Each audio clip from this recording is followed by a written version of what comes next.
Namaste and welcome back. Today we are talking about the moral coping mechanism.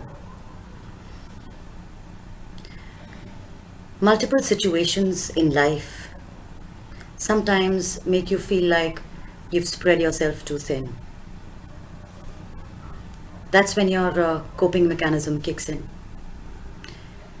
When there is a whole lot of things that you're going through, there is pressure at work, there is pressure in your personal life, you're supposed to act in a particular fashion, there are relationships that are demanding so much from you that you find yourself like a thread, that's just about to break right in the center.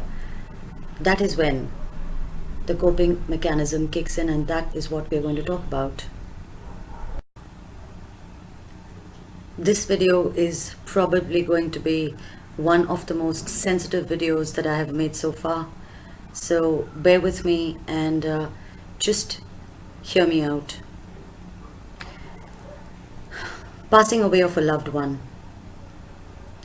Leaving a life you thought would last forever.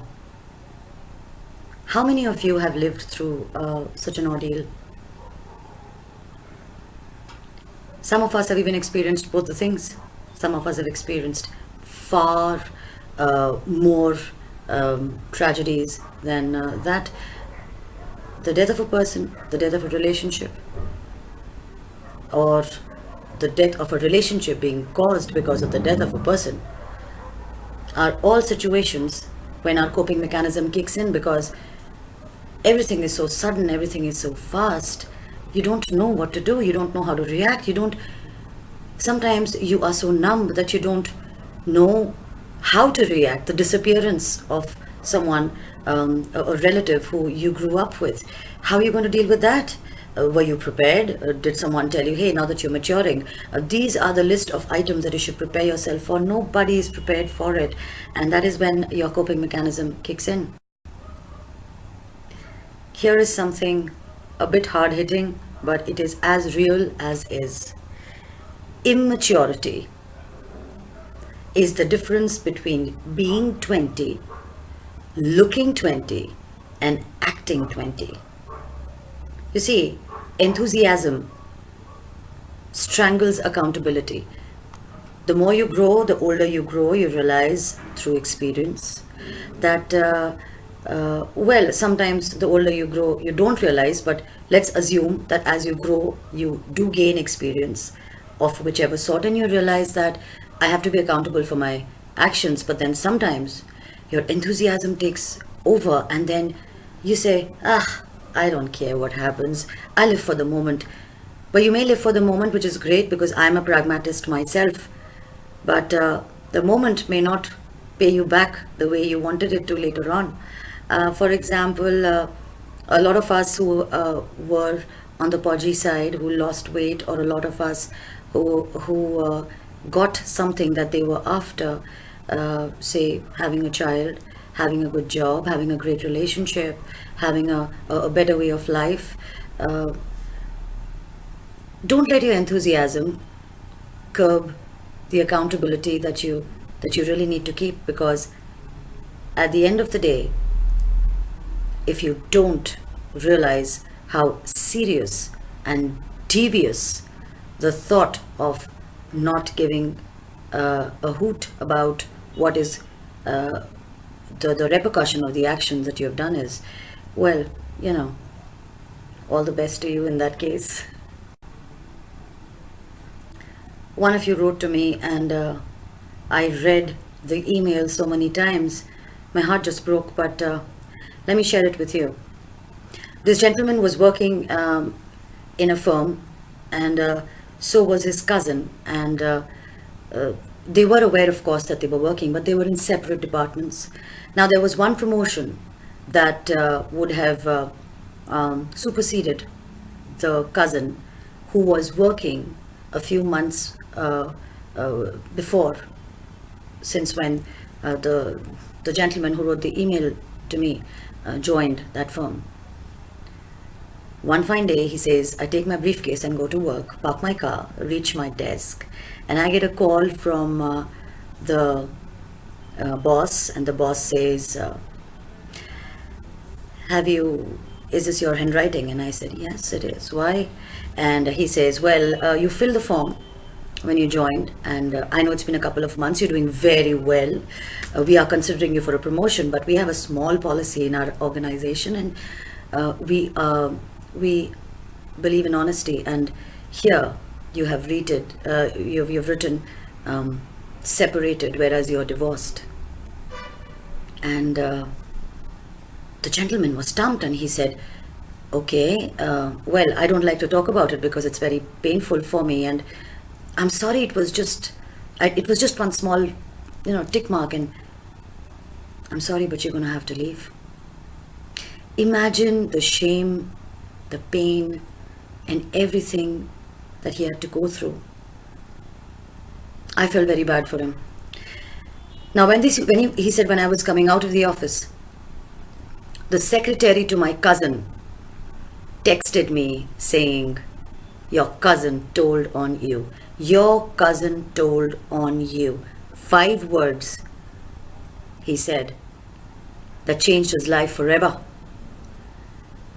He said, I began to distrust everybody around me, because if my cousin who I grew up with has done this to me, who knows? Why would a stranger try to be nice to me when my own cousin has backstabbed me? I mean, what an awful thing to do. But it was done. And I bet the reason was because he was jealous, because I guess he was doing well, and I guess he wanted the promotion. But is that going to be something you could digest? That is when his coping mechanism kicked in. He decided to lay the matter to rest, not confront his cousin, because then he would have to tell on the secretary, whose job was equally important. And he looked for another job, did very well, and that is that.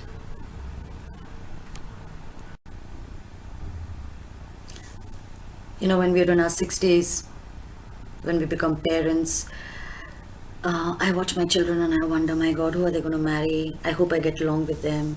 I hope I don't disappoint them. I hope they like me.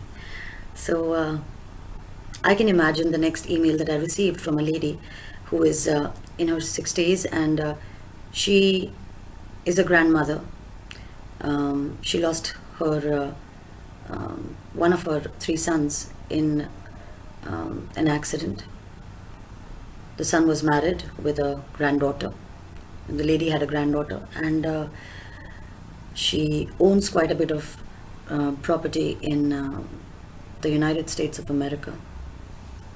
And she said, my granddaughter loved pot pies, so I used to make pot pies, and whenever I would hop over, they were staying in 2 separate townships, but right next to each other. She said every weekend, either my daughter-in-law would bring my granddaughter over, and we'd spend the day, or I would go. Slowly, that started kind of, dwindling. And one fine day, when I said, I want to meet her, I saw her with her mother, and she said, Mama, we need to talk.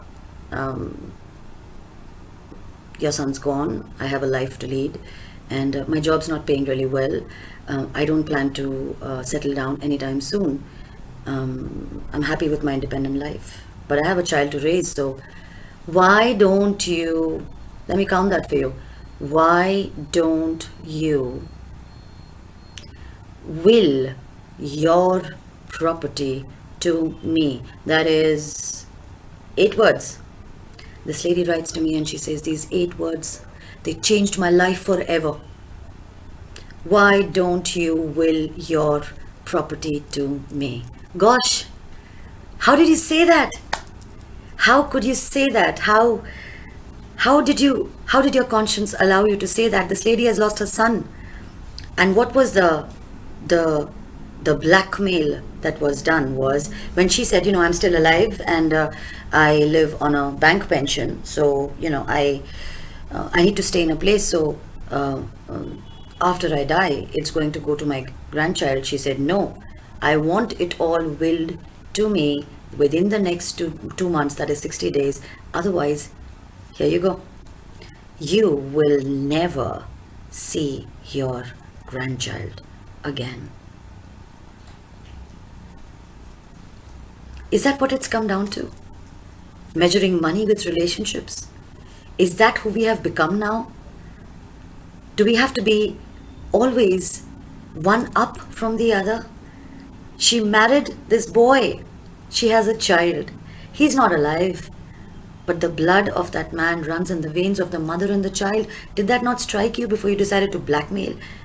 And on the basis of what? Money?